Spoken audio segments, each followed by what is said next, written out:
Graça e paz, meus irmãos. É com alegria que aqui a Igreja Vida Nova recebe os irmãos para esse tempo de comunhão, de aprendizado, com certeza, né?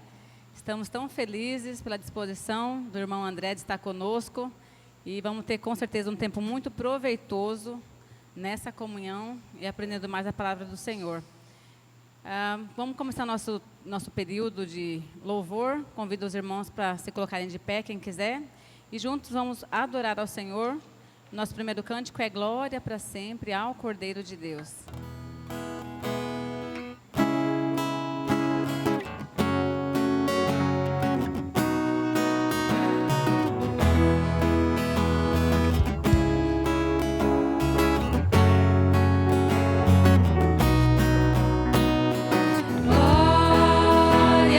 Senhor.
Graça sobre graça recebi, e da plenitude renasci. Quando atraído me encontrei no amor de Deus.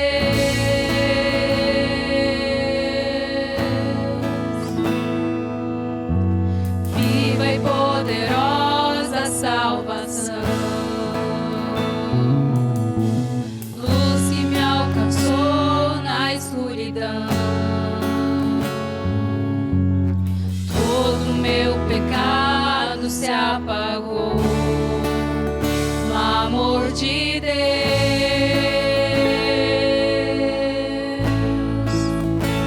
Logo eu, um pobre pecador, logo eu, tão fraco e tão devedor, logo eu, de graça recebi o amor de Deus.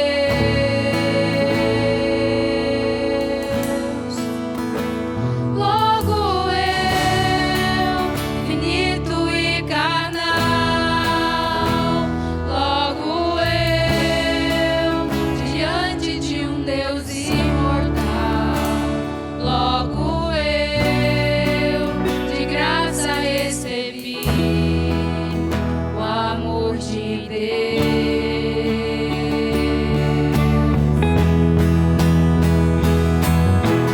Graça sobre graça recebi, e da plenitude renasci. Quando atraído me encontrei no amor de Deus.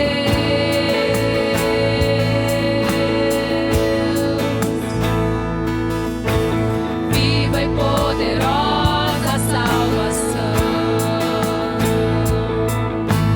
luz que me alcançou na escuridão. Todo meu pecado se apagou no amor de Deus.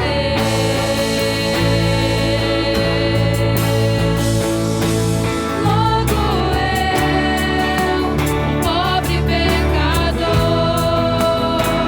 logo eu, tão fraco e tão devedor, logo eu, de graça recebi o amor de Deus.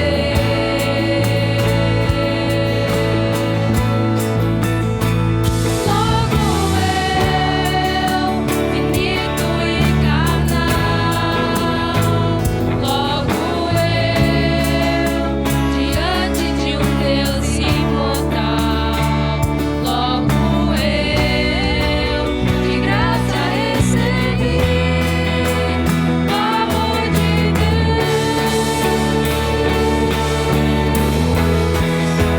O amor de Deus é rico em benefícios. O amor de Deus não mede sacrifícios. Nos braços desse amor recebo o perdão comprado por Jesus. O amor de Deus é puro e consciente como as manhãs, é firme e constante, e se entregou na cruz, e a morte derrotou. O amor de Jesus.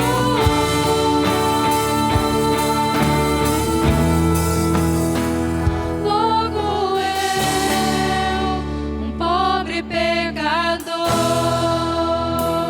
logo eu, tão fraco e tão devedor, logo eu, de graça recebi o amor de Deus.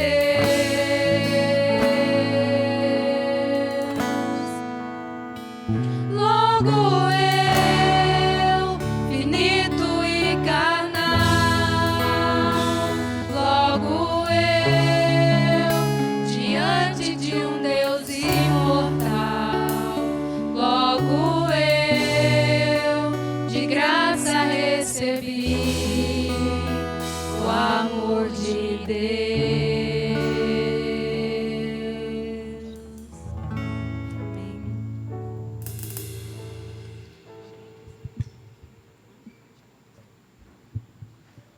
Eu mesmo?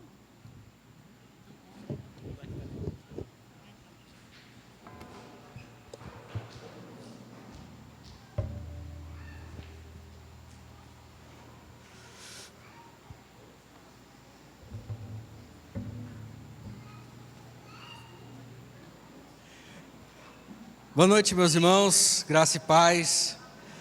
Vamos orar? Baixe seus olhos, feche seus olhos. Senhor Deus, louvado seja o teu nome, engrandecido seja o Senhor.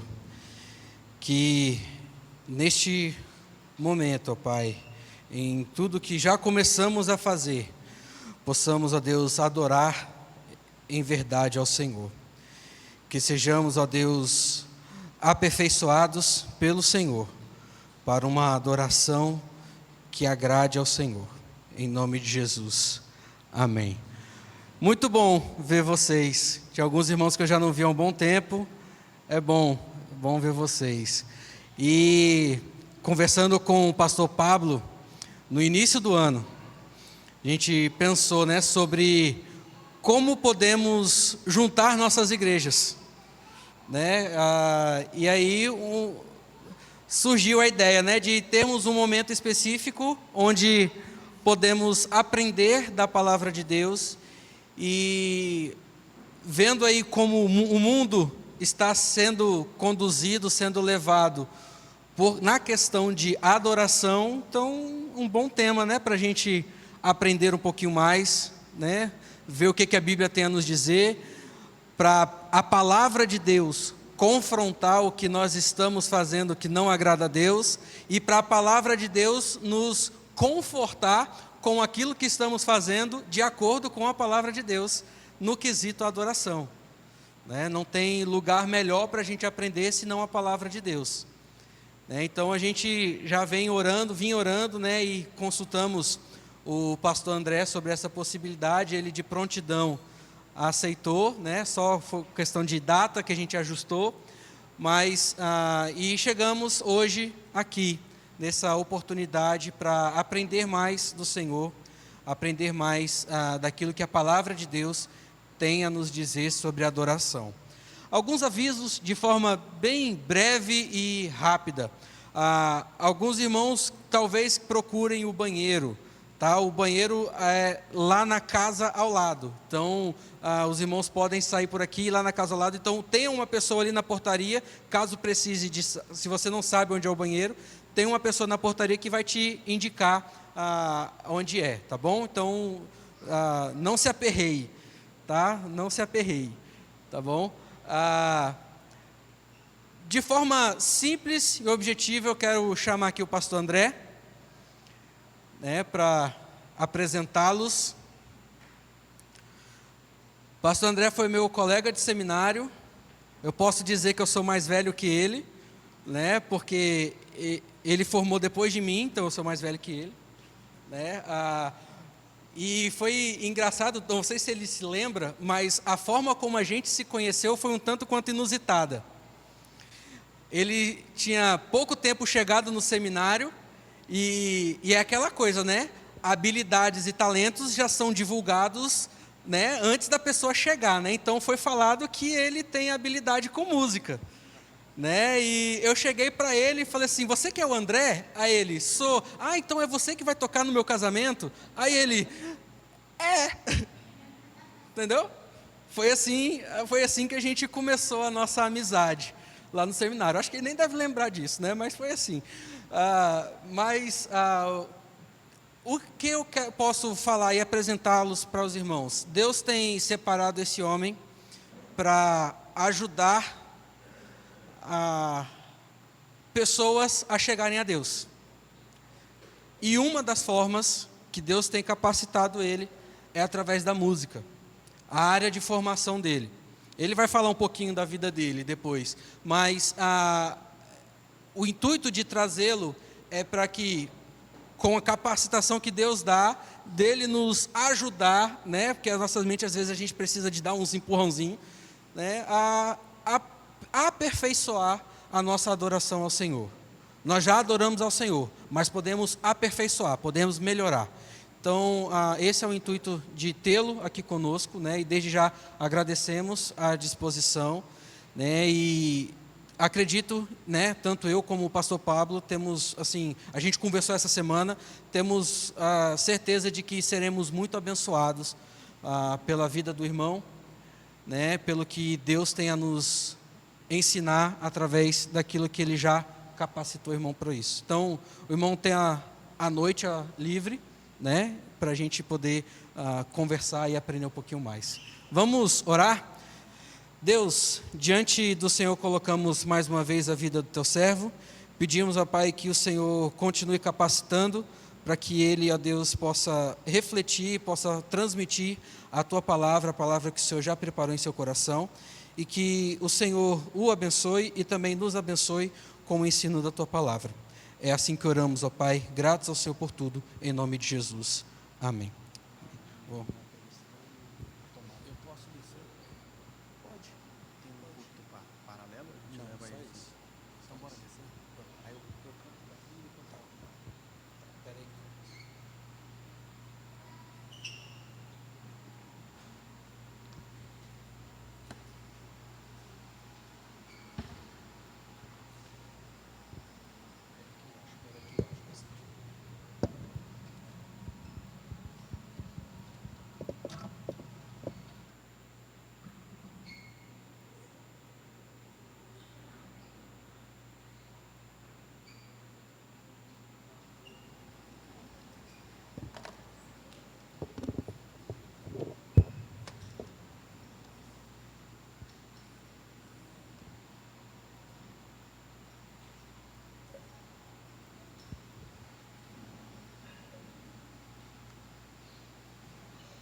Boa noite, gente. Tudo bem? Eu desci para cá porque eu gosto de ficar mais perto, gosto de contato assim visual.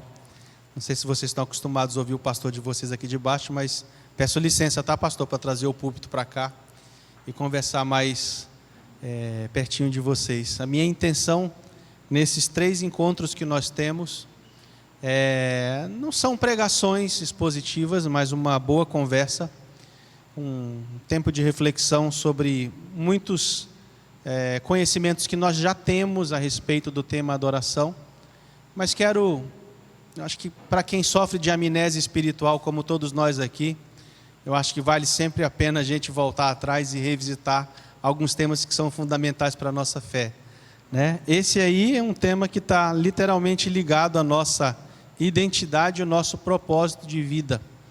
Então eu quero começar cantando com vocês uma canção. Vamos cantar um pouquinho? Não sei se vocês conhecem, não sei se quantos de vocês aqui são da época de Ministério Koinonia, essas músicas que circularam no Brasil na década de 90, mais ou menos. Mas quando eu falo de adoração, uma das músicas bem antigas que vem à minha mente é essa aí. Se eu quiser adorar a Deus, eu quero cantar com vocês. Se vocês não conhecerem, a gente aprende junto aí e a gente começa a conversar. Deixa eu me sentar aqui para cantar com vocês. Conhecem? Faz só assim para eu ver a média. Eita, vamos aprender. Mas música boa, a gente não tem problema a gente aprender, não.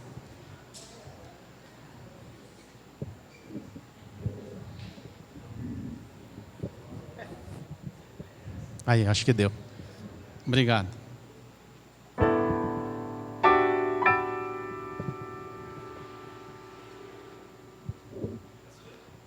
Obrigado. Vou ensinar então, tá bom? Se eu quiser adorar a Deus, tenho que entender seu filho. Se eu quiser adorar a Deus, tenho que ouvir do Espírito e obedecer.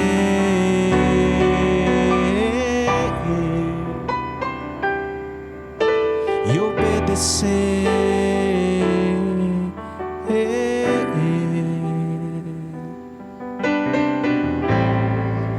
Tenho que aprender a ouvir,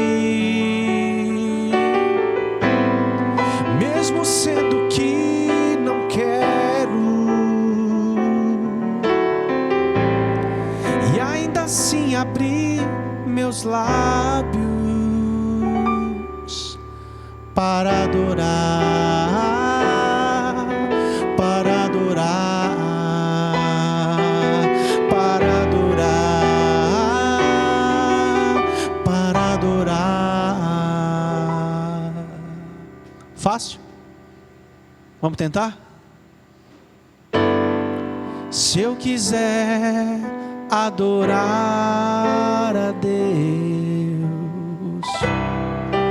tenho que entender seu filho. Se eu quiser adorar a Deus, tenho que ouvir do Espírito e obedecer.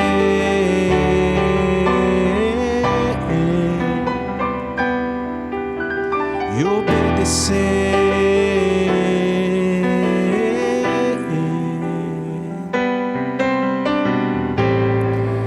Tenho que aprender a ouvir, mesmo sendo que não quero, e ainda assim abrir meus lábios para adorar, para adorar, para adorar, para adorar, para adorar, para adorar, para adorar, para adorar.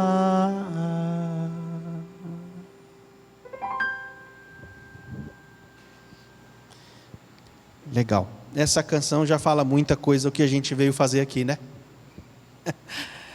Só a canção por si mesma, por ser bíblica, traz para a gente um belo e um conceito bem aprofundado sobre adoração. Só tem um jeito de adorar autenticamente. Tem que passar por esse crivo aí, ó, por esse filtro. Se não adorar dessa forma, você está até adorando, só está adorando da forma errada. Está adorando a pessoa errada, está vivendo, talvez adorando a si mesmo, adorando alguém ou alguma coisa. Eu não sei se você consegue se enxergar no texto dessa música, mas tem muito a ver com a gente. Dias difíceis, por exemplo, aparece aí, não aparece? Dias que a gente precisa ouvir algo de Deus, a gente até escuta, mas se o coração não estiver preparado, a gente é obstinado e desobediente. Dias difíceis que eu preciso ouvir algumas coisas que eu não quero, e ainda assim eu preciso abrir os meus lábios e adorar. Lembram do Salmo 22? A citação que Jesus faz quando ele está lá no ápice da sua morte: Deus meu, por que me desamparaste? Jesus está adorando, sabiam? É um salmo de lamentação, mas recheado de adoração. Acabei de participar do velório do pastor Juscelino, lá na nossa igreja. Conheceram? Pastor da nossa denominação, preciosíssimo. Deixou um legado maravilhoso na Igreja Evangélica de Brasília. Enquanto a gente estava tocando no velório, a esposa, as 2 filhas, choravam com as mãos para cima, com o cântico congregacional que faz muito bem para o ouvido e para a alma. Vocês não sabem o quanto eu já fui abençoado ali em ouvir o eco do povo de Deus. Estavam lá no velório, chorando, trazendo as memórias, mas estavam lá adorando o Senhor. É possível fazer isso. É possível quando a gente tem um conceito correto de adoração. Essa adoração precisa passar pelo Pai, precisa ser intermediada pelo Espírito e precisa ser direcionada ao Filho. São termos que nós conhecemos no dia a dia da igreja, mas que nós muitas vezes não paramos para pensar na seriedade de cada palavra como essa. Talvez você chegue à conclusão, pastor, então adorar não é tão fácil assim, né?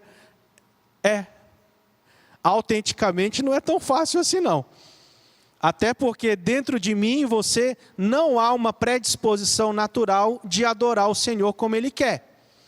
Até há uma predisposição de construir um conceito de adoração, mas muitas vezes do jeito que nós entendemos e que nós queremos. Desculpe eu lhe decepcionar, mas essa é a realidade de pecadores que carecem da glória de Deus. Você não tem condições de adorar por si mesmo ao Senhor. Você só tem condição por si mesmo, essa predisposição natural de adorar a você mesmo, alguém ou alguma coisa que não seja o Senhor. Desculpa eu lhe falar isso, mas é o que diz a palavra de Deus. Romanos 3:23 diz que todos pecaram e carecem da glória de Deus. Romanos 3:10 diz que não há um justo sequer. Então se eu gritar pecador, não fica um. Não fica um. Todos nós carecemos, hora ou outra, dessa instrução. Pode ser que você esteja numa caminhada cristã já há algum tempo, achando que está tendo atos de adoração corretos ao Senhor, mas talvez você descubra nesses dias que você não está tão correto assim. Mas não tem problema, porque 1 João 9 diz que se a gente confessar o pecado, Ele é fiel e justo para perdoar os pecados e nos purificar de toda injustiça. Significa que a gente pode dar um passo atrás e a gente pode melhorar alguns conceitos que possivelmente saíram dos trilhos na nossa vida. Beleza? Se eu quiser adorar a Deus, eu preciso passar por esse crivo aí. Uma pergunta lógica, que talvez você fique até com raiva de mim. O que nós estamos fazendo aqui? Deve ter gente que saiu de casa para ficar no ar-condicionado. Possível, está bem melhor aqui do que lá fora. Deve ter gente que veio para tomar o café lá de trás. É possível, acreditem, é possível. Esses dias, há pouco tempo, eu perguntei para um casal de discipulandos que tinham casado já há algum tempo, mas estavam com alguns desgastes no casamento. E eu perguntei para eles, por que vocês casaram? Aquelas perguntas óbvias, sabe? Bem óbvia. Por que você casou? Por incrível que pareça, eu escutei da moça porque o casamento estava pago. Daí vocês já tiram uma conclusão de como que está ou estava o relacionamento deles, né? Por que você casou? Porque a festa estava paga. Eu falei, é sério isso? Não, vamos lá, vamos de novo. Vocês vão lá fora e a gente vai começar de novo aqui. Talvez você tenha dito daí, Jesus, coitados. Deixa eu dizer uma coisa para você, não seja tão orgulhoso assim não, porque muitas vezes você entra nesse lugar aqui para adorar e faz a mesma coisa. Acha que está com a motivação errada, com a motivação certa, mas possivelmente pode estar com a motivação errada. Esse negócio de adorar não é uma especialidade da igreja evangélica, viu gente? Não é. A gente tem muita dificuldade de se concentrar para adorar.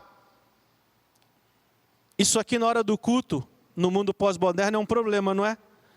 A gente tem muita dificuldade, às vezes, de cantar lá de cima e ficar muito preocupado com a técnica, com o ensaio, com o arranjo que eu fiz, e de repente eu não estou adorando, eu só estou reproduzindo uma técnica. Não tem nada a ver com a adoração. A gente tem muita dificuldade de adorar. Muita dificuldade. O Robert Dick, no livro dele, O que a Bíblia ensina sobre adoração, que inclusive é o livro que eu estou me guiando aqui para trabalhar com vocês nesses 3 encontros, ele diz que preparar-se para a adoração envolve também começarmos a orar e a buscar a face de Deus, pedindo que Ele se agrade em nos conceder um senso da sua presença. Ei, isso é muito sério. Isso é muito sério. Muito sério. Se nós precisamos pedir a Deus, orarmos ao Senhor, buscarmos a face dEle, para que Ele se agrade e decida nos conceder um senso da presença dEle, a gente pode já fazer uma pergunta básica aí, não precisam me responder. Quantos de vocês fizeram isso hoje ao vir para cá? Não precisa me responder. A turma que estava tocando, a turma que está servindo em algum ministério também como forma de adoração. A sua adoração do dia a dia. Como foi o saldo de hoje de manhã, só de hoje de manhã, até aqui. Já que os verdadeiros atos de adoração são os atos da vida. Percebe? Eu posso começar a causar uma tempestade aqui de ideias na sua cabeça e você vai perceber que o autor realmente está certo em dizer que nós não temos uma habilidade natural para adorar. Gente, é muito difícil. É muito difícil. Quantos de vocês oraram para estar aqui hoje e dizer: Senhor, eu estou indo para aquele lugar hoje porque eu preciso da Tua presença, eu preciso ser corrigido, eu preciso ser ensinado, eu preciso ser aperfeiçoado. Quantos de vocês fizeram essa oração? Não me responde, não levanta a mão. Só pensa nisso. Talvez amanhã, antes de vir para o culto da manhã ou o culto da noite, você tenha a oportunidade de consertar isso e transformar isso na sua vida um estilo de vida.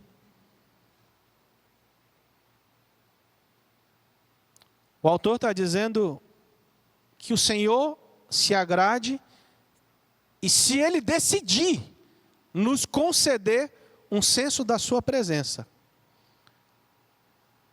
Então pode acontecer do Senhor rejeitar tudo que está acontecendo aqui, certo ou errado? Pode. Pode. E como acontece? É muito possível que nesse momento, em vários lugares do Brasil que estão tendo cultos, o Senhor pode estar vomitando o que as pessoas chamam de adoração. Porque não fecha a conta se a gente parar para pensar com aquilo que Ele espera da gente. Uma das coisas que a gente vai aprender nesses 3 dias ou revisar, que não é o seu gosto, é o gosto dEle. Que não é como você quer, é como Ele quer. E para isso, o próprio Deus deixou instruções para a gente. Ele é tão maravilhoso que Ele deixou instruções para a gente. Há um outro autor, John Stott, já ouviram falar? Na Igreja Autêntica, olha o que ele diz. A igreja nem sempre está consciente da profunda realidade da sua adoração. Em particular, nós que nos chamamos evangélicos, não sabemos direito como adorar. Nossa especialidade talvez seja o evangelismo, não a adoração. Parece que temos pouca consciência da grandeza e da glória do Deus onipotente. Vocês perceberam o que a gente cantou na última música?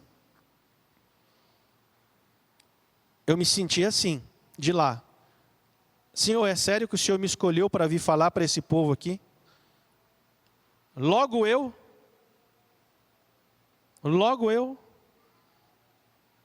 É essa a concepção que você tem de fato quando você vai adorar o Senhor? Vocês ouviram que vocês cantaram sobre a maravilhosa graça? Parece que nós temos pouca consciência da grandeza e da glória de Deus, do Deus onipotente. Nós não nos curvamos diante dele com temor e tremor.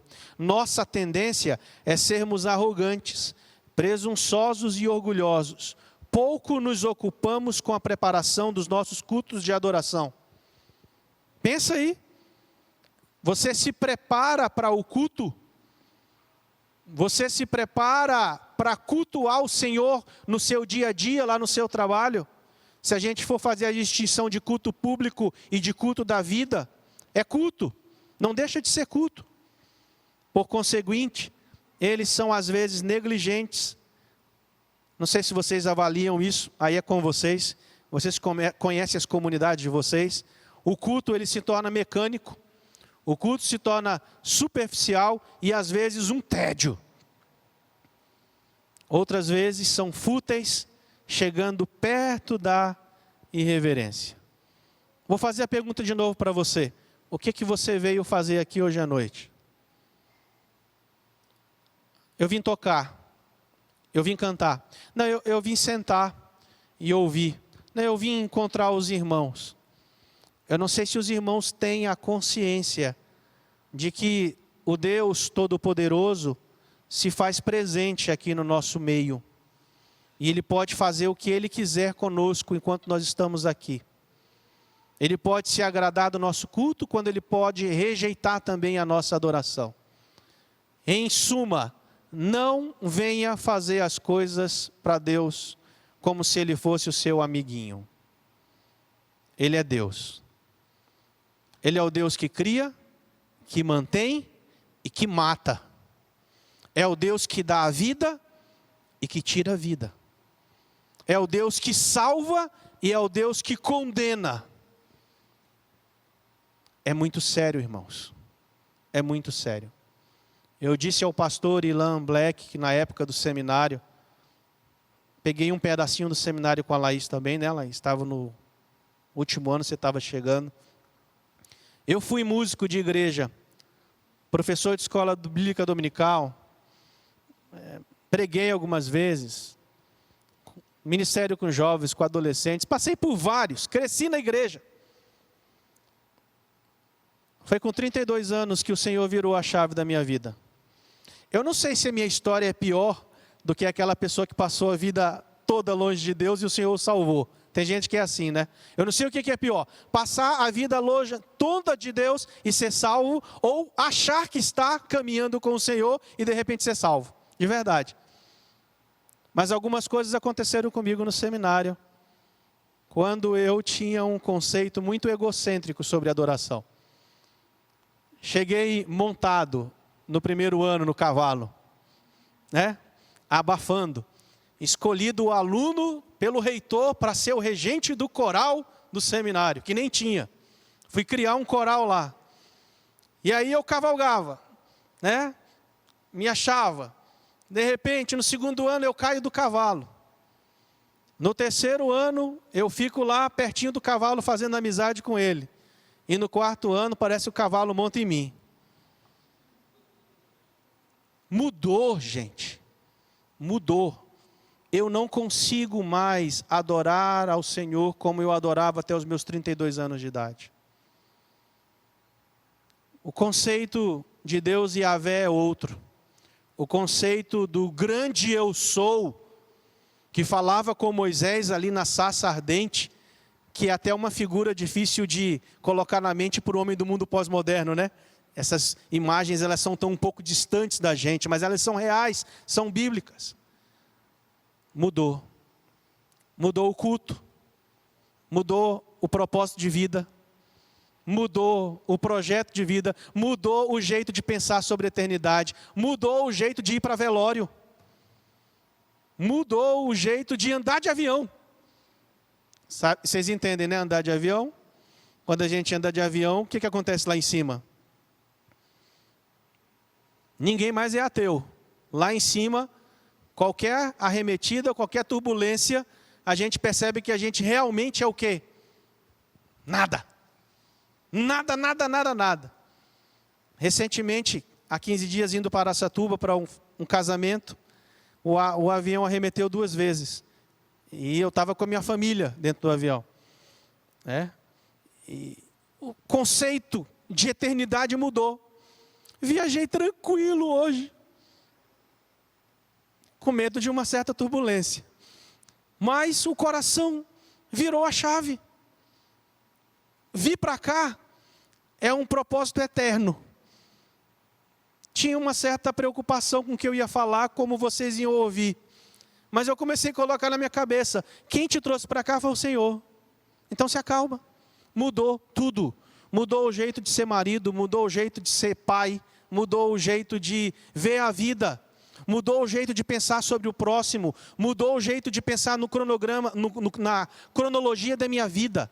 Eu estou com 42 anos, se eu chegar até os 80, faltam, me ajuda, eu fiz letras, vai, faltam 30, 28, 38, faltam 38 para eu passar a eternidade com o Senhor Jesus. Mudou tudo. Porque dentro do meu coração mudou o conceito sobre adoração.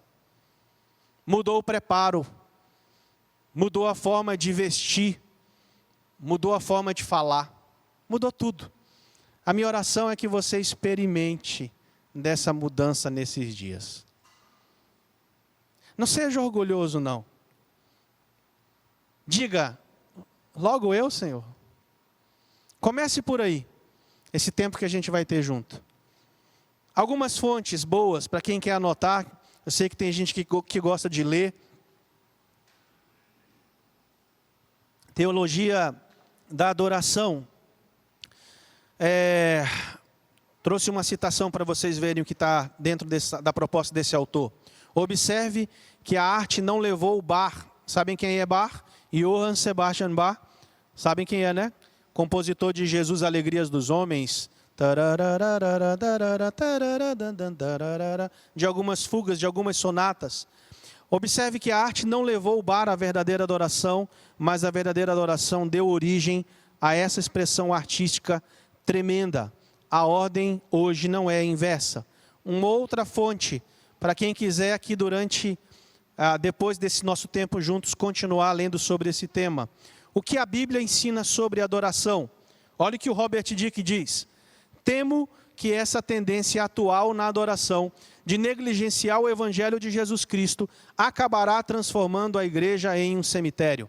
A igreja se tornará um lugar onde sepultamos novamente o Senhor Jesus, em vez de proclamarem um Salvador ressuscitado. Muitas pessoas têm empurrado, talvez inconscientemente, Jesus de volta à sepultura da negligência e do esquecimento. Isso acontece em igrejas que se denominam evangélicas?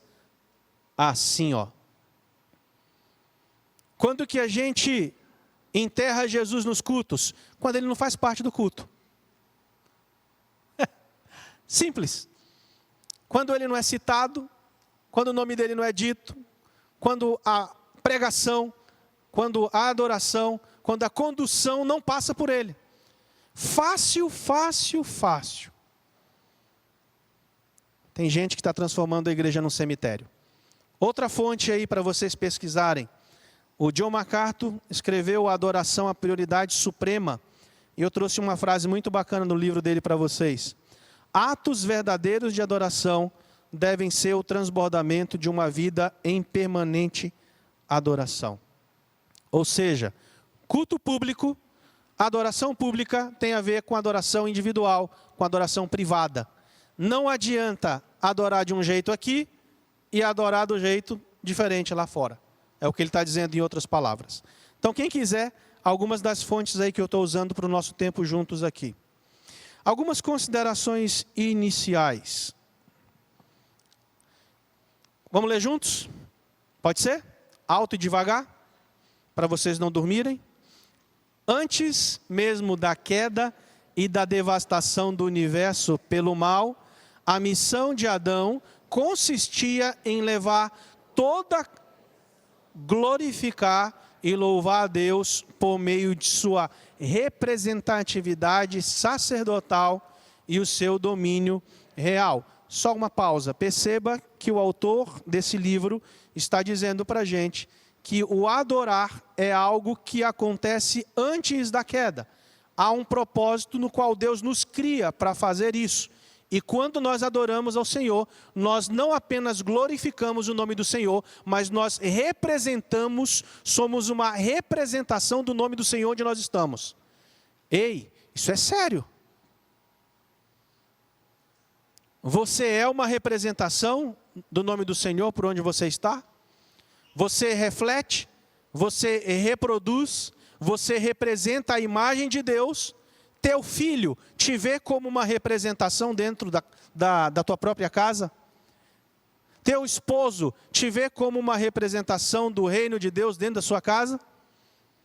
Teu funcionário, teu chefe, teu professor, toda essa turma aí do seu ciclo, do seu relacionamento social, você é visto como uma pessoa que adora e as pessoas olham para você e dizem, ali há uma representação da imagem do Filho de Deus?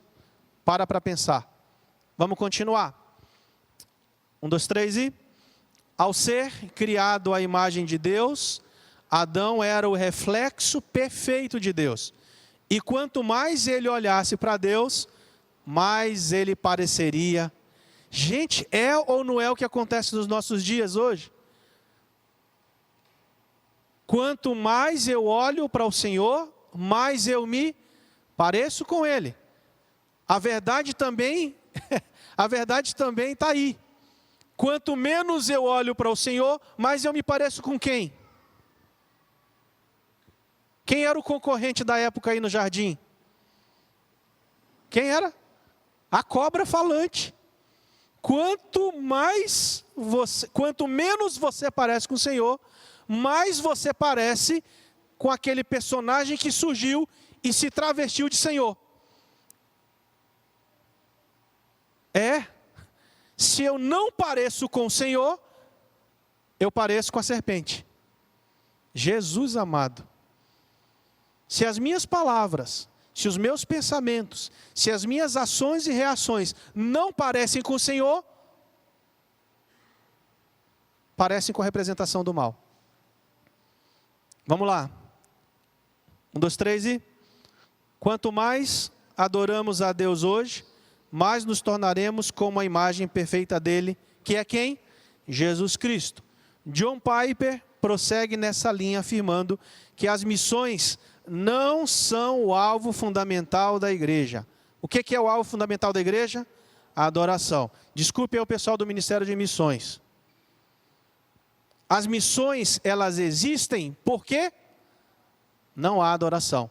Então, qual é o nosso objetivo enquanto missão? Trazer pessoas para que elas voltem a inclinar o pensamento delas para o Salvador. Olha como o conceito de adoração ganha uma outra profundidade. Lógico que nós vamos fazer missões. O crente tem uma vida missional. 1 Pedro 2,9 fala lá, somos um reino de sacerdotes, somos uma nação santa, somos um povo escolhido, um povo de propriedade exclusiva de Deus, que tem a finalidade de apresentar aquele que nos tirou do reino das trevas e nos trouxe para o reino de luz. Beleza. Mas para que eu faço isso?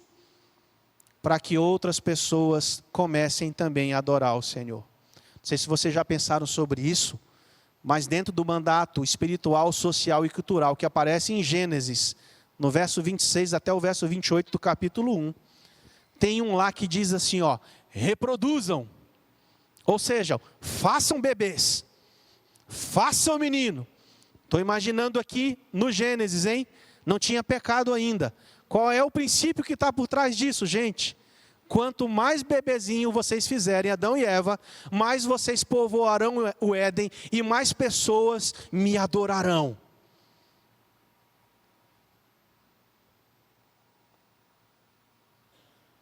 Já pensou nisso?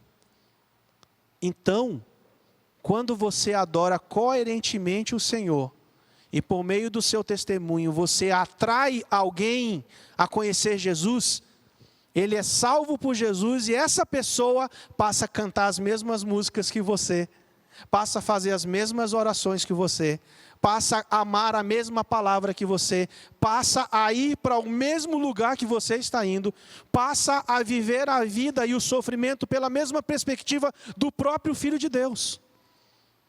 Então, adorar é muito mais profundo do que nós imaginamos. Por isso, talvez exista uma luta dentro do nosso coração, constante, e um inimigo lutando por isso também, para que nós deixemos de adorar o Senhor.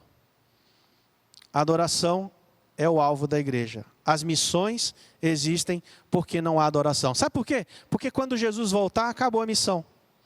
E o que vai ficar?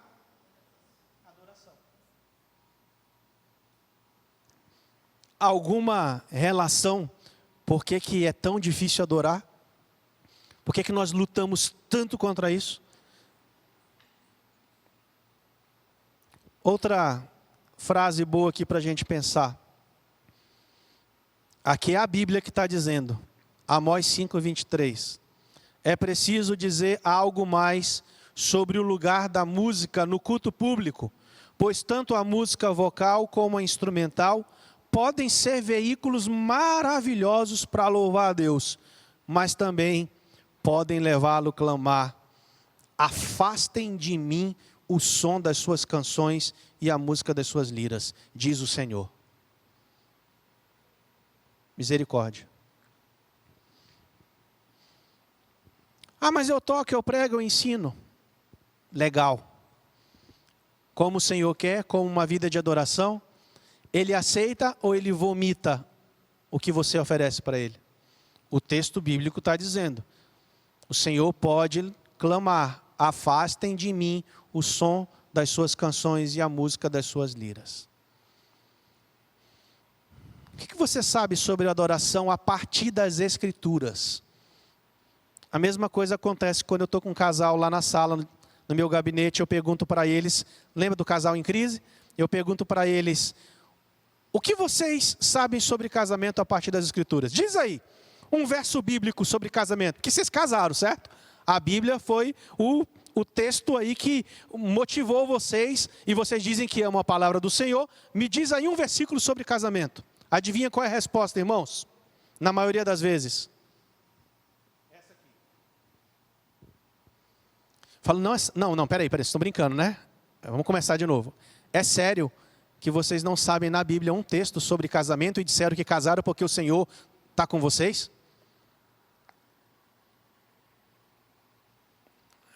A gente lembra de Efésios 5.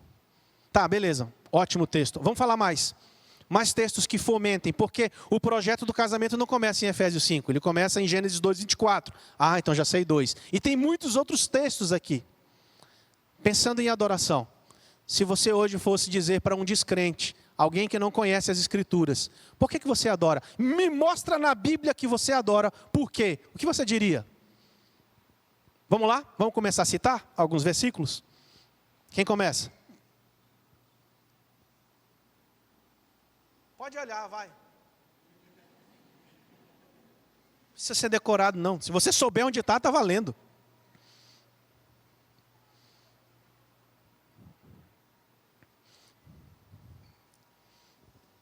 Jesus, meu guia é. Vou ajudar. Romanos 11, 33 ao verso 36.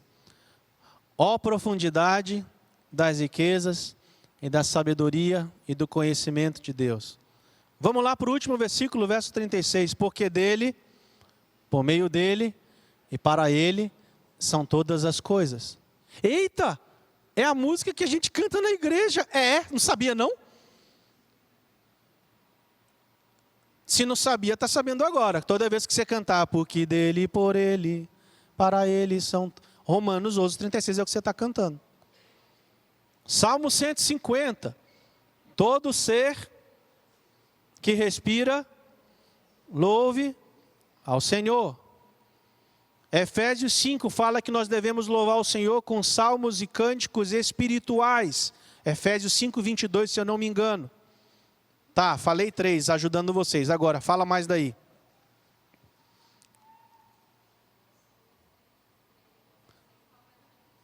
Qual? Diz o quê? Lembra o contexto? Isso. É quase que uma repetição do texto de Efésios. Isso mesmo. Tá bom, vou parar por aqui. Você fica com esse dever de casa para amanhã de manhã. Não vão vir amanhã de manhã porque não vão querer responder isso aqui. Mas tudo bem. Tudo bem. Deus tenha misericórdia de nós. Aonde nós queremos chegar, gente? Eu quero pensar hoje à noite com vocês sobre esse conceito aí, ó. Imagina que é o tema da redação do Enem. Adoração em seu nível mais puro. O que você escreveria sobre isso? O que é uma adoração no seu nível mais puro? Onde nós podemos olhar para a Bíblia e pensar num conceito puro, genuíno, autêntico, sem nenhuma deturpação no que diz respeito à adoração. Eu iria para Gênesis, é uma possibilidade. Mas eu quero enxergar esse texto com vocês em Apocalipse 4 e 5. Ó, quem lê Apocalipse e não arrepia, está com problema. Quem assiste jogo do Flamengo e arrepia, está com problema. É sério. Falei isso para os adolescentes da minha igreja ontem. É sério que vocês têm muita efusão para torcer para o Flamengo, para o Fluminense, para o São Paulo, para o Corinthians, lá sei, para o Cuiabá. É sério que vocês têm tanta efusão para fazer isso, mas quando se trata daquele que tirou vocês da morte e deu para vocês a certeza da vida eterna, vocês ficam... Tem alguma coisa errada. Tem uma coisa muito errada. Eu quero olhar com vocês para Apocalipse 4 e 5 e pedir ao Senhor que nos conceda um senso real da presença dEle. Hoje à noite, quero mostrar para vocês alguns elementos que constituem a adoração na sala do trono. Amanhã pela manhã, eu quero mostrar para vocês o afastamento da adoração na sala do trono. E pela manhã eu quero fazer uma coisa mais prática, no sentido de analisar algumas canções com vocês. Se vocês tiverem, podem trazer, tá? Eu vou pedir para que vocês mostrem para mim canções que têm erros teológicos, heresias, coisas que a gente não deve cantar e que tem igreja que está cantando. Tá bom? Pela manhã. E à noite, eu quero falar com vocês sobre os passos para recuperar a adoração na sala do trono. Perceba que o que eu quero mostrar para você aqui é um conceito de adoração no seu nível mais puro, e eu vou mostrar para você essa adoração acontecendo na sala do trono. Para onde o pastor Juscelino foi, para onde eu penso que muitos de nós aqui iremos. Gente, eu fico pensando, como tem gente que fala da eternidade, que deseja a eternidade, se não gosta de ler Bíblia, se não gosta de orar, se não gosta de cantar, se não gosta de estar no meio do povo de Deus. Vocês acham que céu que vocês estão indo? Por que a gente vai fazer no céu? São essas coisas. Cuidado para não chegar no céu errado. Chegar lá e não ver esse tipo de coisa, né? Cuidado. Eu quero pensar com vocês a partir de Apocalipse 4 e 5. O que está acontecendo, o que vai acontecer na plenitude do céu. E a gente vai ler o texto agora para isso, tá bom? Abra sua Bíblia, por gentileza, em Apocalipse 4 e Apocalipse 5. Nossa, pastor, 2 capítulos? 2 capítulos. E aí você vai ficar feliz, glorificando o Senhor, né? Porque se você fosse assistir 2 capítulos de uma série, você levaria muito mais tempo para absorver um conceito que é terreno e não é eterno. Então vamos ler Apocalipse 4 e 5, com alegria e júbilo no coração. Podia até pedir para vocês ficarem em pé, mas eu não vou pedir não, tá bom? Porque eu estou muito empolgado. Vamos lá?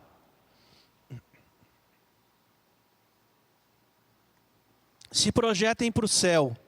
Eu sei que a nossa mente é limitada e nem consegue imaginar o que é isso de fato, mas tentem se projetar ao máximo para o que está acontecendo nesse momento, lá onde está assentado o nosso Senhor Jesus e Salvador Jesus Cristo, no trono de graça dele, como diz o texto de Hebreus 4,16.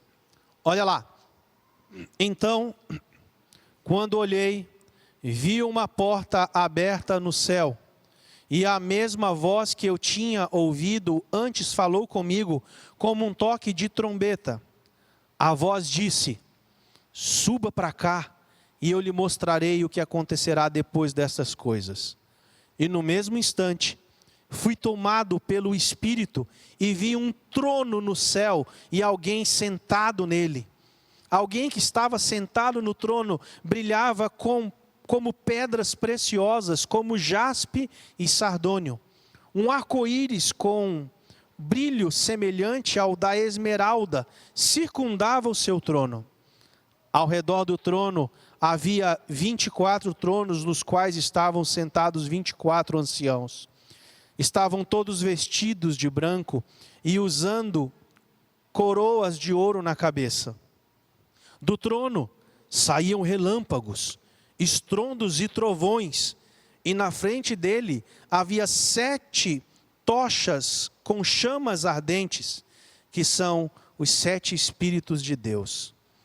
Diante do trono havia algo como um mar de vidro, cintilante como cristal. No centro e ao redor do trono havia 4 seres vivos, cada um coberto de olhos na frente e atrás. Uma figura um tanto esquisita, né? O primeiro deles era semelhante a um leão, o segundo semelhante a um boi, o terceiro tinha rosto de homem e o quarto era como uma águia em voo. Cada um dos seres vivos tinha 6 asas, inteiramente cobertas de olhos por dentro e por fora. Dia e noite repetem sem parar. Vamos ler juntos?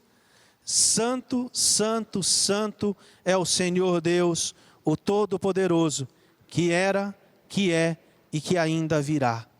Cada vez que os seres vivos dão glória, honra e graças ao que está sentado no trono, aquele que vive para todo sempre, os 24 anciãos se prostram e adoram o que está sentado no trono, aquele que vive para todo sempre. Colocam suas coroas diante do trono e dizem: Tu és digno, ó Senhor e nosso Deus, de receber glória, honra e poder, pois criaste todas as coisas e elas existem porque as criaste segundo a tua vontade. Então, na mão direita daquele que estava sentado no trono, vi um livro, escrito por dentro e por fora, e lacrado com 7 selos. Vi um anjo poderoso que perguntava em alta voz: Quem é digno de romper os selos deste livro e abri-lo? Mas não havia ninguém no céu, nem na terra, nem debaixo da terra que pudesse abrir o livro e lê-lo. João está falando isso, tá, gente? Ele olha para a direita, olha para a esquerda, olha para frente, olha para trás. Ele vê o colapso do mundo, algo parecido como nós estamos começando a ver. Nenhuma saída. A gente olha para um lado, olha para o outro, olha para o futuro, olha para um candidato, olha para o outro. A gente não vê saída. Porque a saída não está no governo terreno. O texto vai mostrar que João começa a chorar muito, começa a entrar em desespero ao ver a situação do mundo colapsando. E diz: comecei a chorar muito, pois não se encontrou ninguém digno de abrir o livro e lê-lo. Então, um dos 24 anciãos chegou perto dele e disse: o quê? Não chora. Vale para você, ó. Não chora não. Fica desesperado não. Por quê? Veja o leão da tribo de Judá, o herdeiro do trono de Davi. Ele conquistou a vitória. Ele é digno de abrir o livro e os 7 selos. O que é que João está dizendo aqui? Jesus venceu. Ei, se essa frase não for uma verdade para você, o que pode ser? Está vivendo luto ainda do que aconteceu no Brasil? Está com medo do país se tornar um país comunista? Ei, para com isso. Para com isso. O nosso compromisso é com a eternidade. É isso que ele está falando aqui. Se isso não virar a chave na sua vida, você vai pifar a sua mente. Você vai desistir da vida nesse mundo caído. E já foi avisado, porque o autor de Eclesiastes falou o quê? Que essa é a vida debaixo do sol. Quando João descobre isso, olha o que ele diz: então vi um cordeiro que parecia ter sido sacrificado, mas que agora estava em pé entre o trono e os 4 seres vivos, e no meio dos 24 anciãos. Tinha 7 chifres e 7 olhos que representam 7 Espíritos de Deus enviados a todas as partes da terra. Ele deu um passo à frente e recebeu o livro na mão direita daquele que está sentado no trono.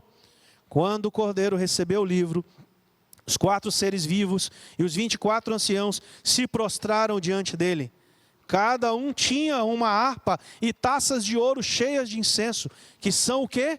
As orações do povo santo. Que orações são essas? As nossas orações. E entoavam um cântico novo com estas palavras. Vamos falar o cântico aí? Tu és digno de receber o livro, abrir os selos e lê-lo. Por quê? Pois foste crucificado e com teu sangue compraste para Deus pessoas de toda tribo, língua, povo e nação.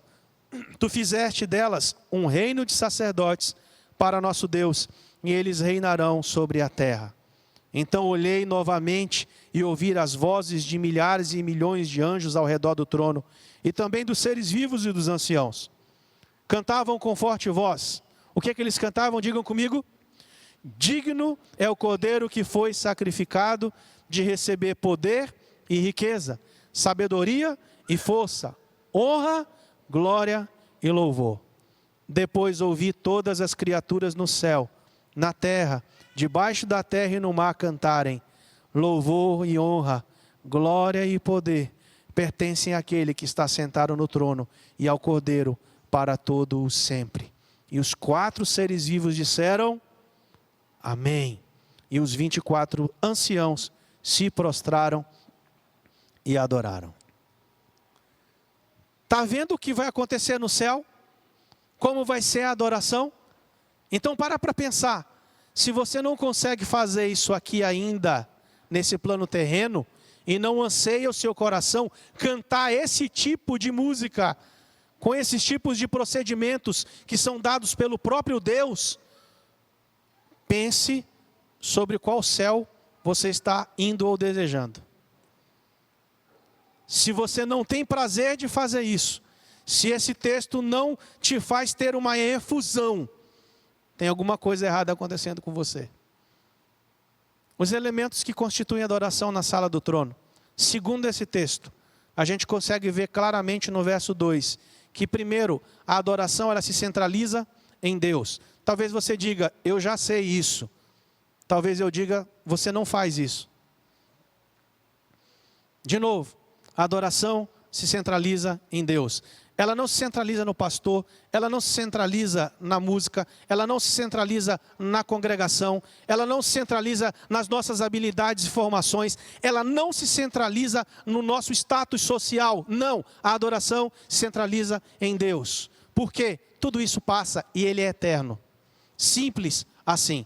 Diz o verso 2, imediatamente eu me achei em espírito, e eis armado no céu um trono, e no trono alguém sentado. Quem estava sentado no trono? Jesus. Desde o início notamos que Deus está no centro. A adoração centralizada em Deus significa apenas que a glória, a honra, a majestade e a vontade de Deus ocupam o primeiro lugar em nossos pensamentos, em nossos desejos. É assim que você acorda? É assim que você acorda? Recitando a palavra? O Salmo 5, verso 3, que diz que eu acordei porque o Senhor foi quem me sustentou naquela noite. É assim que você acorda? É assim que você dorme, segundo o Salmo 4, verso 8, em paz eu me deito e logo eu pego no sono porque eu sei que o Senhor está comigo. São as primeiras palavras que ressoam na sua mente quando você abre os seus olhos, é a palavra de Deus que grita na sua mente. Senão, é muito possível que Deus não esteja centralizado na sua vida e nas suas atividades do dia a dia. Ai, pastor, mas eu saio muito agitado, eu acordo muito cedo. Legal, deixa eu contar um negócio para vocês. Eu estou há 10 dias fazendo reeducação alimentar. Fui para a casa do pastor e da Alessandra. Só coisa lá boa de comer. Coca. Disseram que queriam fazer pastel para mim hoje à noite. 10 dias que eu estou num processo que 4 irmãos da igreja, médicos, me procuraram e disseram, pastor, a gente precisa cuidar da sua saúde. A gente não vai cobrar nada para o senhor. Uma endócrino é caro, né, gente? Uma pneumologista,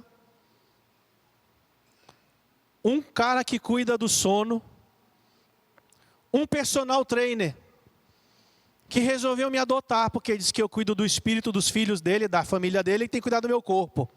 Pegou baixo, né? Falei, tá bom, você está certo, mas eu não quero. Eu não quero, me deixa, gente, me larga. Pastor, é só saúde, não é estética, é saúde. Depois vai ficar com a estética bacana também, mas é só saúde. O senhor precisa estar bem para cuidar das pessoas. Tá bom, vamos lá. Comecei o processo. O personal trainer, para vocês terem ideia, ele me leva no clube, que ele é sócio, e num dia ele faz natação comigo. No outro dia ele faz musculação para fortalecimento. No outro dia ele vai correr comigo no parque, segurando o meu celular do meu lado. Falei, gente, eu não tenho dinheiro para fazer isso e nunca tive esse privilégio na vida.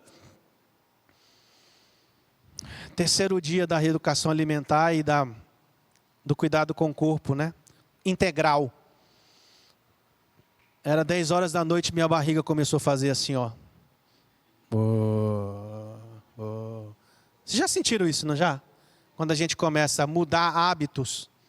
10 horas da noite, meu corpo pede pizza, pastel, hambúrguer, Coca-Cola e tudo que é bom, que não é, na verdade. Naquele dia, eu pensei, eu preciso honrar Deus, porque Deus levantou 4 pessoas gabaritadas na igreja para cuidar de mim. E eu preciso também honrar a vida desses irmãos que estão cuidando de mim. Se tornou uma prioridade na minha vida. Vocês não têm a noção de como foi difícil negar o refrigerante no avião, que é de graça.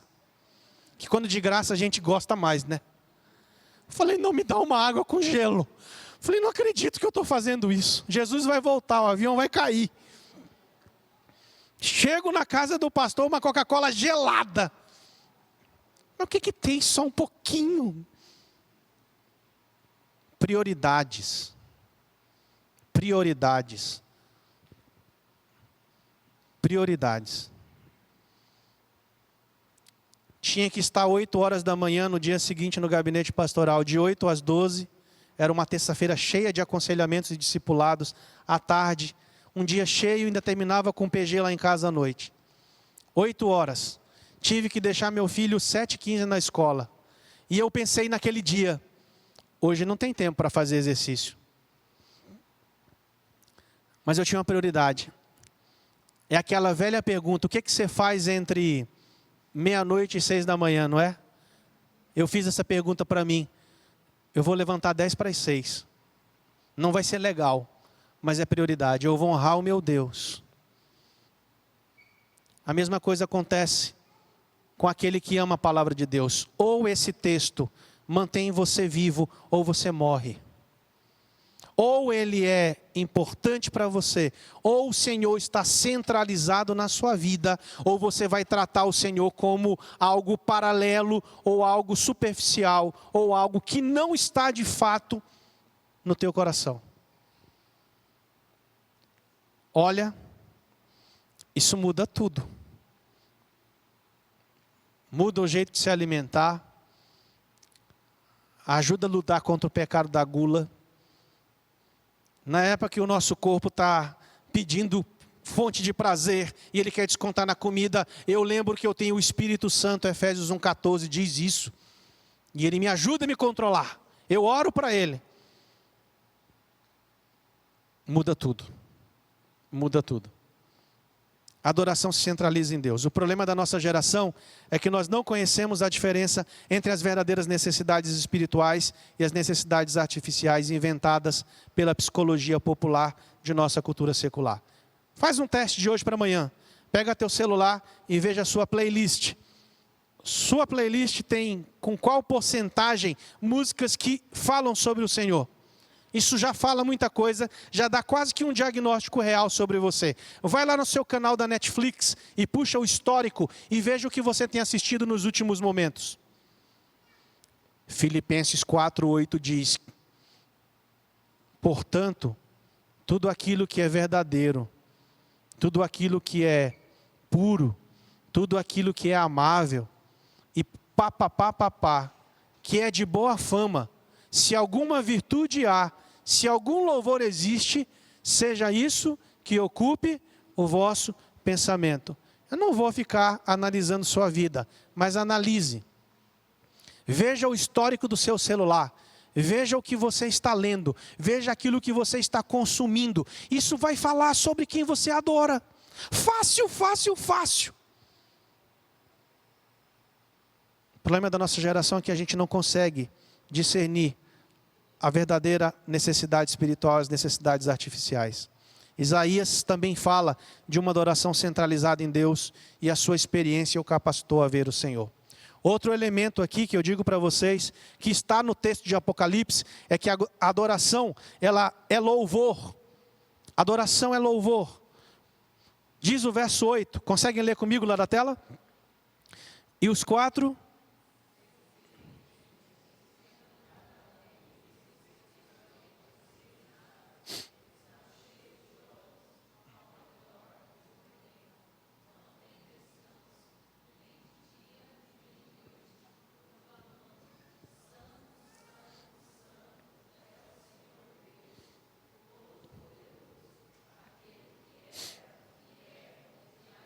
Amém, amém. O louvor é uma atividade. O louvor é algo que Deus ordenou que os seus filhos fizessem em honra a Ele mesmo. E se de fato nós entendêssemos o que Ele fez por nós, nós o louvaríamos com muito mais frequência e efusão. Neste aspecto, meus irmãos, o louvor serve como lembrança da bondade, da fidelidade, do amor e da misericórdia de Deus. Quando você canta, o teu coração começa a lembrar dos grandes feitos do Senhor. É impossível cantar a bondade de Deus e não pensar sobre isso, né? É impossível a gente dizer, queremos o teu nome engrandecer e agradecer-te por tua obra em nossas vidas. Confiamos em teu infinito amor. Pois só Tu és o Deus eterno sobre toda a terra e céu. Tem muita teologia aqui. Tem muita segurança aqui.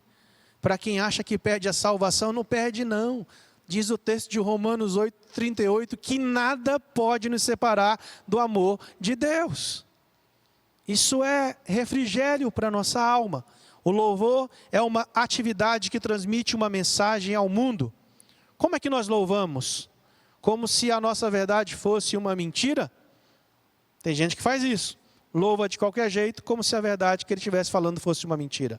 Terceiro, a adoração ela se focaliza na obra consumada por Cristo. Apocalipse 5:6. Podem ler o texto, por gentileza, lá atrás, para eu descansar a voz. Então...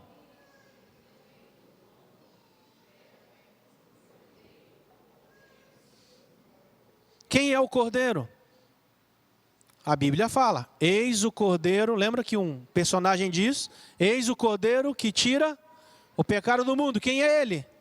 Jesus. João vê Cristo, João vê o Redentor de todos os eleitos de Deus, mas por incrível que pareça, é cada vez mais frequente vermos, nós temos cultos que não mencionam o nome de Cristo.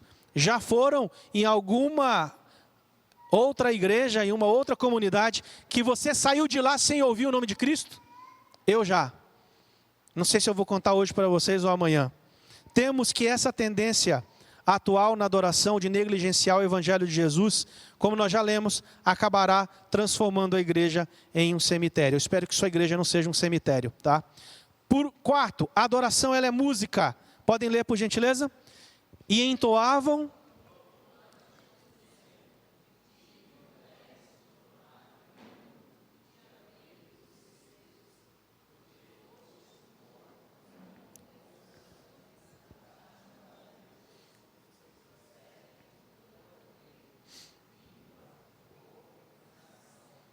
E para o nosso Deus, os constituíste reino e sacerdotes, e reinarão sobre a terra. Adoração não é só música, tá? Adoração é música. A música é uma parte integrante da adoração. Inclusive, ela é serva da palavra. Eu tenho uma regra. Se cantou 1 hora, é pregação de 1h30.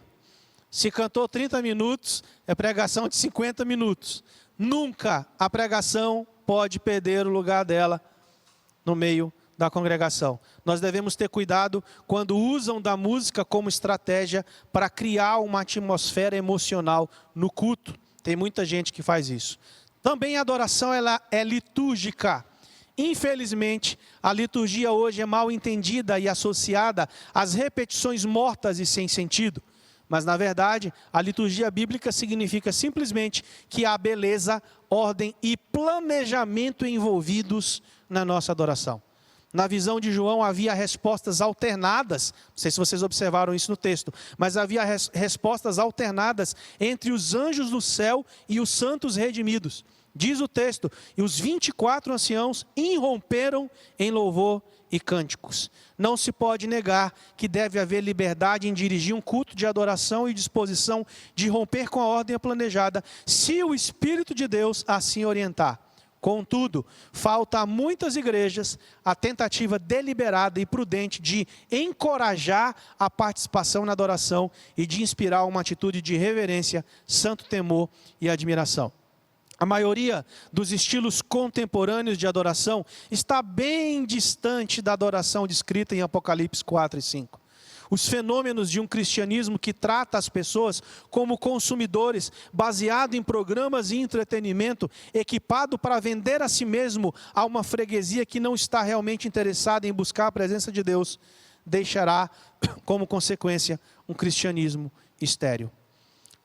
Por último, a adoração ela é reverência. Vamos ler? E os 4 seres viventes respondiam, também os anciãos prostraram-se e adoraram. Lembram da primeira vez que vocês viram o mar? Lembram? Alguém aqui nunca viu o mar? Nunca viu? Vou orar por isso, para você ver o mar. Qual é a primeira sensação quando se vê o mar, gente? Hã? É aquela coisa, né? Nossa! Eu gosto muito de pensar em reverência e temor a partir dessa analogia. O mesmo mar que te encanta, se você começar a caminhar por ele, e mesmo encantado, começar a ultrapassar os limites dele, ele faz o quê? Ele te mata. Então para com essa história de Deus amiguinho, nesse nível aqui, ó. Nunca foi e nunca será. Ele é Deus Emanuel. Amém. Ele é Deus conosco. Ele é o Deus do Salmo 46, o nosso refúgio, nossa fortaleza, o nosso socorro bem presente nas tribulações. Ele está perto da gente. Amiguinho, não. Ele é Deus. Ele é Deus. Qualquer música, não. Qualquer roupa, não. Qualquer horário, não. Não, Ele é Deus. Ele é santo. Na pregação de amanhã à noite eu vou mostrar para vocês que Ele matou gente por causa disso. O livro de Números nos ensina que Deus possui um bom plano para o seu povo. Porém, este plano não está somente condicionado ao desejo de fazer a vontade de Deus, mas de fazê-la como Deus planejou. Deus sempre estabeleceu como Ele deveria ser adorado. Hoje, num contexto que crescem aquelas pessoas que são contra a lei ou sem lei, aqueles que definem suas próprias leis por mera conveniência, ou padrões que refletem quem são os donos do seu próprio coração, os ensinamentos de Números são extremamente valiosos e pertinentes. Nós não podemos fazer as coisas de qualquer jeito para Deus. Deve-se haver preparo, deve-se haver consagração, deve-se haver dedicação. Nós não podemos chegar apressados ou atrasados para o culto público. Não pode. Aí alguém vai dizer, você chega atrasado para o seu trabalho? Sempre a gente faz essa comparação, né? Não pode. Tem que se preparar. Ah, mas o jogo está quase ali, esquece o jogo. Que história de jogo? Você está lidando com Deus eterno. Tem gente que é tão fissurado pelo jogo antes do culto público, que deixa de vir para o culto público porque o time perdeu. Está triste, com a alma angustiada. É sério que você está triste por uma coisa terrena, diante de um Deus que quer te oferecer coisas eternas? Não sei o que acontece, mas as igrejas hoje passaram a fazer rodízio de culto. São 4 no domingo. Esse eu fui, o outro eu não vou. Esse eu vou, outro não vou. Já é o suficiente. De 15 em... Olha, sabe o que vai acontecer com esse tipo de crente, com esse tipo de igreja? Daqui a pouco ele vai de 3 em 3 semanas. Daqui a pouco ele vai uma vez ao mês. É sério que você está falando de céu e pensando em céu, se você lida com o povo de Deus, com a congregação, com essa frequência? Para pensar. Nós não podemos cantar qualquer coisa, nós não podemos orar de qualquer jeito, nós não podemos nos referir a Deus de qualquer jeito, nós não podemos ministrar qualquer palavra, nós não podemos inclusive nos vestir de qualquer jeito. Sabem o que é chat GPT? É isso o nome? Chat GPT, é isso? É? Esse negócio produz sermão, gente. Vocês sabiam? A inteligência artificial produz sermão. Eu posso colocar lá, pregação sobre pecado. Sai lá o sermão. Vocês sabiam que tem pastor que faz isso? Que copia sermão de internet?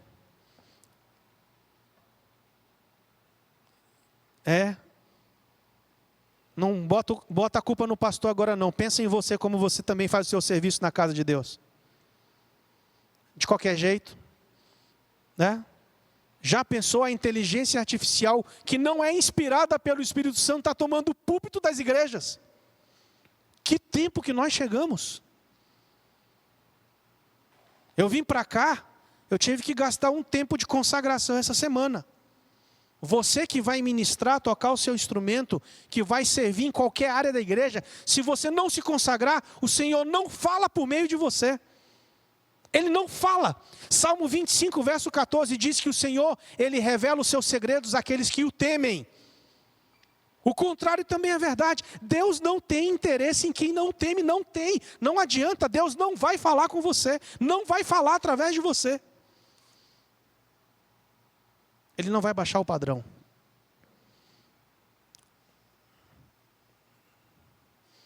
O seu padrão na história, do Antigo ao Novo Testamento, nunca mudou.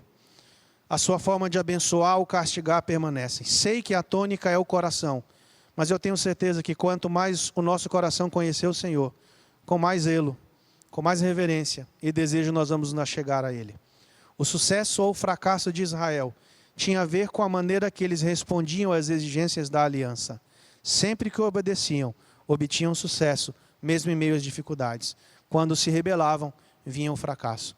A exigência de compromisso com Deus não é hoje menos real e necessária. O tempo pode passar, mas os princípios da santidade do nosso Deus permanecem. Afinal, quem adora de qualquer jeito, adora qualquer coisa. Vamos pedir misericórdia ao Senhor?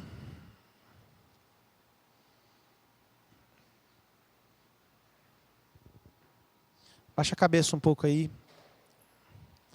Vamos fazer isso juntos.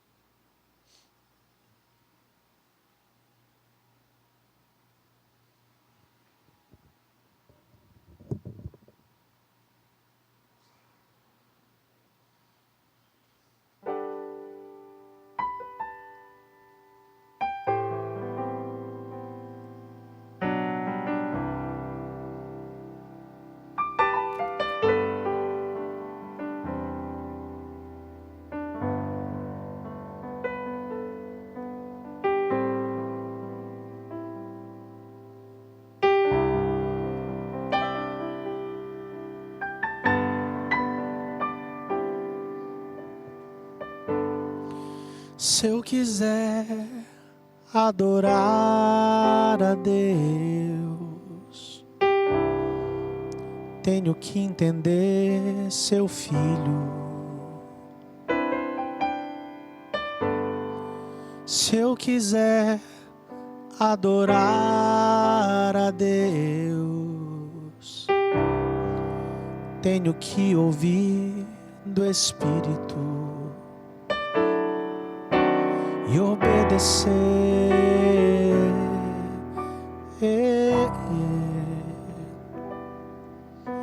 e obedecer.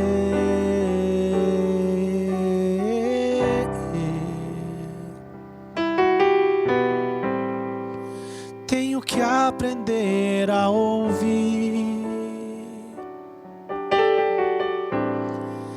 mesmo sendo que não quero, e ainda assim abrir meus lábios para adorar, para adorar,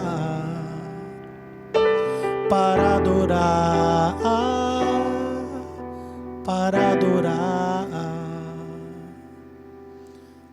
Canta comigo isso. Quem puder ficar em pé e a gente já vai encerrando. Faz essa oração pedindo misericórdia ao Senhor.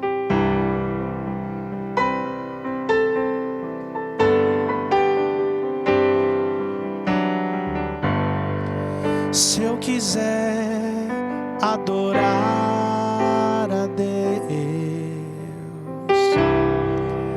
tenho que entender seu filho. Se eu quiser adorar,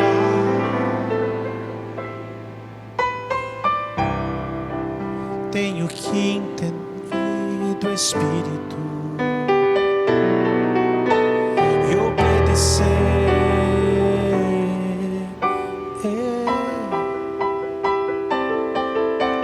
e obedecer.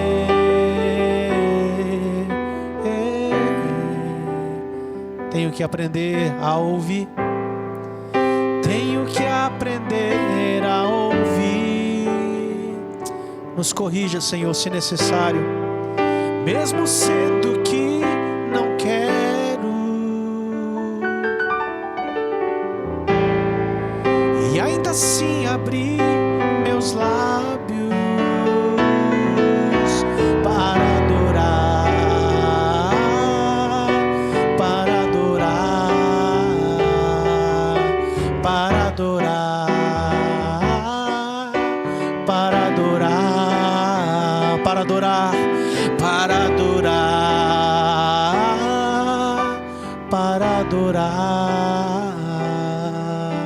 para adorar, para adorar.